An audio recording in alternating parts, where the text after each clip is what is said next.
Hello, Lucy. It's a pleasure to see you. Thank you very much for joining us today. So first, could you please introduce yourself? Who are you and what do you do? Hello, and thank you for having me today. My name is Lucy Bastin, and I'm a reader in computer science at Aston University, which is in Birmingham in the UK. Nice, thank you very much. And why would you say are you doing research? I think I'm doing research because there's always something new to learn. So I started out as a zoologist and then have moved through lots of different fields like landscape ecology, remote sensing, GIS, industrial software development. And now I work in kind of data modeling and informatics, applying that to lots of different environmental challenges. And there is just always something new, some new domain to discover. And I really enjoy that. Very interesting. So you said you're from Aston University. Could you present your organization? Yeah, Aston is a relatively small university with a very technical applied focus. So in terms of computer science, which is the department I work in, we have really excellent research, especially into some topics like responsible AI, software development, and but also informatics for real world applications. So because of that, we have Aston has this very, very strong record on knowledge transfer with industry. And as a university, we do a lot of that kind of activity through a range of different kinds of projects.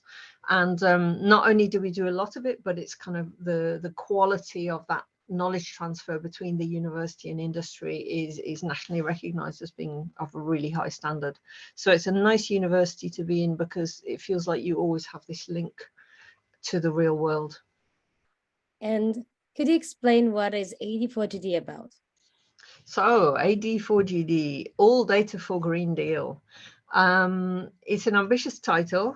It's the Green Deal is ambitious and the All Data goal is ambitious. And it's a research and innovation project. So what those are about is about improving technical readiness level.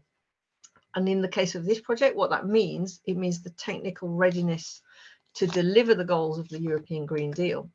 And in this case, that is by bringing together data from satellites, from sensor networks, from volunteer scientists, and from official sources.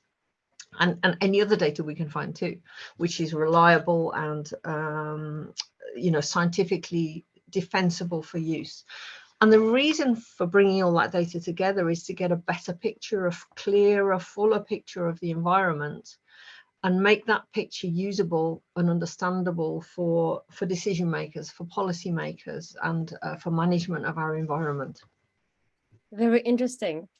And what will be your role as Aston University in this project? So our role, my role, and the role of my team is to coordinate the 3 case studies. So we have these 3 case studies focusing on landscape ecology, water pollution, and air quality. So these are mapping to different priorities of the Green Deal. And the team at Aston are going to work with all the consortium partners. So we kind of have the role of bringing everything together, pulling together all of the tools, the standards, the models, the human experts, and the data sources that we discover and that we develop in the project to actually test, evaluate, and get some real outcomes. Very nice. And from your point of view, why would you say AD4GD is important and what can this project change? I think it's important because we need high quality information from lots of different sources, lots of different scientific domains, and even non-scientific domains, to make good strategic decisions about the environment and about the economy. And we have to find that information, that data, we have to combine it together, we have to analyze it and visualize it. But we have to do it in a way which is transparent, which is defensible, and which is, scientifically robust. So why this project is important is because already there are quite a few technical tools and standards out there to support this kind of work. But the big picture and the joined up picture is still very patchy. And especially that's true in the most problematic areas, so the areas between and across scientific disciplines, and that is where the interesting problems and the wicked problems are. So what the project can change is to try and access this important environmental information, which may be in forms and places that don't allow it to be easily used for decision making. We can't solve all of the problems, but we are focusing on through the case studies on trying to test whether we can produce generic approaches and tools which will work in certain specific areas, but can also be generalized more broadly. So it's a really long-standing challenge, this siloing of data, you know, the fact that some data is inaccessible. Sometimes it's because data is commercially protected. Sometimes it's just in difficult formats.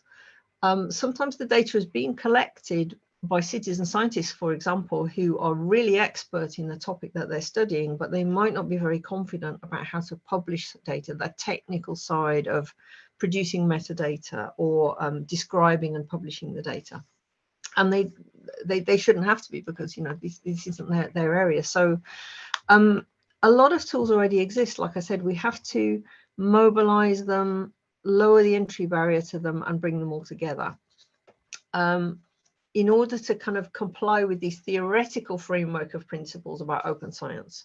So, you know, in theory, we have these ideas about resources being fair. That means that they should be findable, accessible, interoperable, and reusable. And a lot of the challenges to that aren't actually necessarily technical, they're cultural. So as well as the technical development in this project, we have a lot of focus and a lot of attention to engaging with stakeholders and to understanding what they really need and what might be the blockers to sharing data or reusing data. One thing we will have to look at very carefully and to focus on will be semantics. So the way that the kinds of vocabularies, the kinds of terminology that are used to describe concepts, phenomena, scientific resources, because often between different domains, we're almost talking different languages and we don't even realize when there is a potential to use data together. So if we can better link those concepts and those data across the different domains, we can make the existing analysis workflows more powerful, but we can also build these long-standing technical linkages, which hopefully, I would more than hopefully, which will support better resource allocation and better environmental management. Sorry, that's a bit of a long answer, but it's a bit of a big problem. Thank you very much. And to follow up on that, in the end, who will benefit from AD4JD? If we go back to thinking about that this is about the Green Deal, so if the goals of the Green Deal can be more efficiently achieved and they can be based on better information which makes them more solid, then citizens will certainly benefit, because that is the whole design. But also the people who are making the decisions about finance, about policy, those decision makers can also benefit, because they have a responsibility to make good choices, and they also have a responsibility to defend and explain those choices. So if we can make it easier for them to find and evaluate and understand and analyze and visualize important sources of data, then that makes their job a lot easier. And then finally, also, obviously, this is a big scientific consortium, and the technical approaches here will also support scientists, allow them to share their data and models, to have them reused, to have them improved by a wider community.